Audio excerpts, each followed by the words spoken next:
We apologize for that poor sound. And just with our first interview this evening, the Namibian Broadcasting Corporation has renamed its studio in honor of the Director General, that is Stanley Similo. The tribute recognizes his lasting impact on public broadcasting and media development in Namibia and the region. We now engage him about his milestone and what it means for him and the future of storytelling. Good evening, DG, and welcome to Daily Roundup. Good evening, and also good evening to the viewers. All right, congratulations, DG. This is a milestone indeed. I was watching it while in the newsroom. Okay. It was indeed an impactful event, just hearing what people were saying about you. But just to start off, maybe just what does it mean to you personally to have a Studio 4 renamed as Stanley Benjamin Similo Studio? Yeah, quite an emotional roller coaster. Indeed. I'm still trying to gauge the impact because this thing was kept away from me, so... It was a surprise? I really didn't. Yeah. I knew something was brewing, but I didn't Okay. know which way it would be going. Indeed. So I was actually, in a way, caught by surprise. But at the same time, also highly humbled by what people think I am, and also believe that these are the things that I personally have done. So, of course, with the support of others. But all in all, I think the praise must go to all of those that I have worked with throughout the years.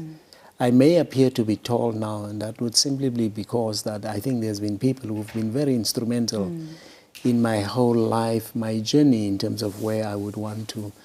Because you can never, as one individual, be able to accomplish and amass anything that is great. And greatness, in my view, is always defined through impact that you make for and within the lives of others. So I was truly humbled. So I still don't know what to say, apart from just saying thank you very much. Of course. And DG, looking back on your journey in broadcasting, what moments or milestones do you feel help you shape the legacy of being celebrated today?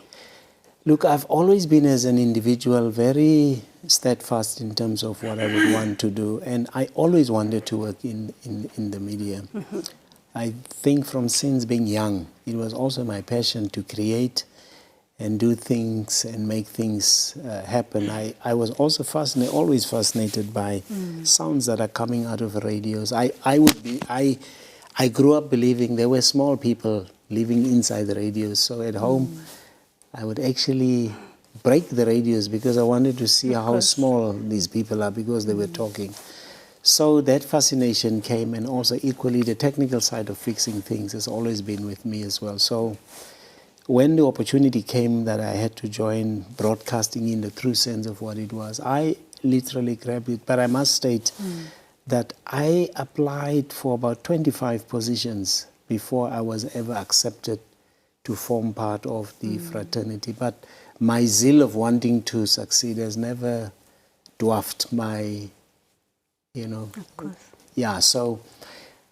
And I knew at a point that there would be things that I would have to do that potentially and most probably would change the lives of people. I was actually, when I was listening to people, I was like, hey, are these people talking about me? Yeah. So, but on the other hand, it was a great way of also understanding and hearing what people are saying. So for me, I will still have to internalize quite a lot, but at the same time, humbly so accept whatever they are saying. Yeah. So whatever I may have achieved up to this juncture in my life is for all others, people like yourself, that are doing the hard work, the camera people, the sound people that are here, because within the family of broadcasting, if one narrows it down to broadcasting, it's always more than one individual, and that includes the radio element of well. As you would know today, we have also the online platforms that are there. So the next way of looking at life now is that what would artificial intelligence mean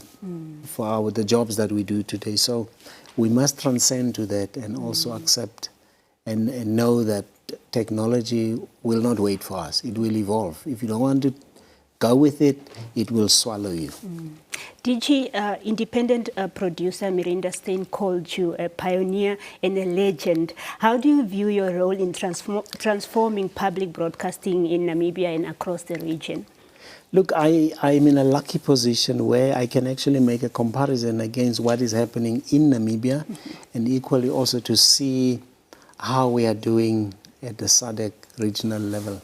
And I must say that based on what is being said, the NBC is viewed as one of those that are great in what we are doing. Sometimes when you hear opinions of people, of course, about how they think what the NBC is all about, and you hear their view in country and you hear the view from outside, then you need to ask yourself now, is it a different set of eyes that are looking at this? But as they say, until the day we switch off both NBC radio and TV, I think that's when people will realize. You will also recall during the time of the strike, we were off for about more than a week or so. People suffered. With COVID, public broadcasting was the thing, because in this country, there was nothing that could inform on the basis of what was happening in this country, apart from the understanding and the knowledge and the expertise that the NBC would have. So public broadcasting is really a great thing, because you don't do it for fame, you also don't do it for money, you do it because you want to empower, impart, and allow people to share knowledge across the spectrum. So yes, she is right in the sense that, yes, I think I've been there. And remember, in the region, I'm also the president of the Southern African Broadcasters Association, where there's about 16 countries through which I lead that body of public broadcasting. So I do have at least a view that would just be away from my office, because when I interact with them, I will always look and see how is NBC faring against whatever they are doing. And so in that way,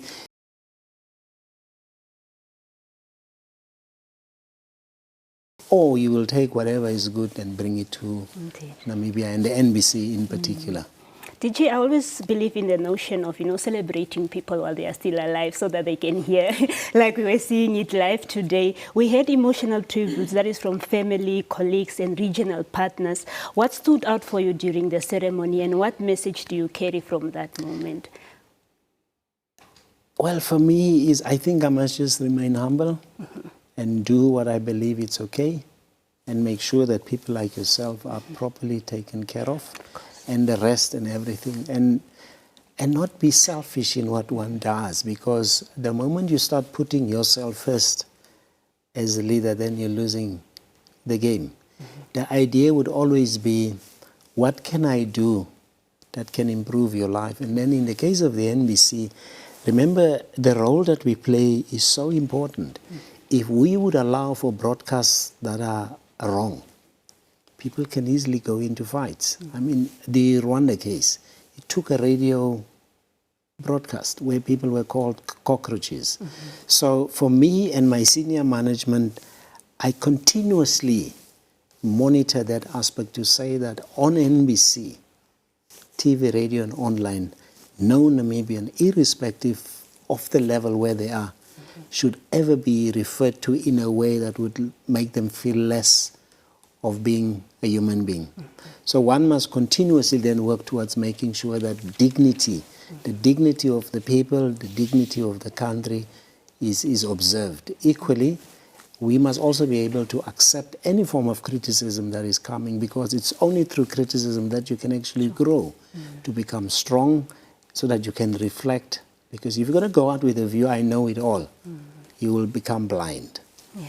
There's so much that we can still learn from you, DG. Finally, what message would you like to give in carrying your name to send to the next generation of storytellers and producers and journalists, knowing that the studio was named after you?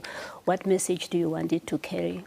Look, the first thing that needs to happen is really just, again, to applaud and thank all those that believe that I've been doing outstanding work, because if it would not be for them, we wouldn't be here today. The transition from pre-independence into post the apartheid system has not been an easy one. And in this country, with the diversity that we are having, from a tribe as a nation, our job is to make sure that we should see beyond your tribe. I must see you just as a Namibian, irrespective what your color line would be, whether you're black, white, green, or whatever it might be. We must just appreciate each other as Namibians. And then secondly, we must also subscribe to the notion of being African. Once we can do that, it will then become easy. But the NBC cannot teach everything to everybody alongside that.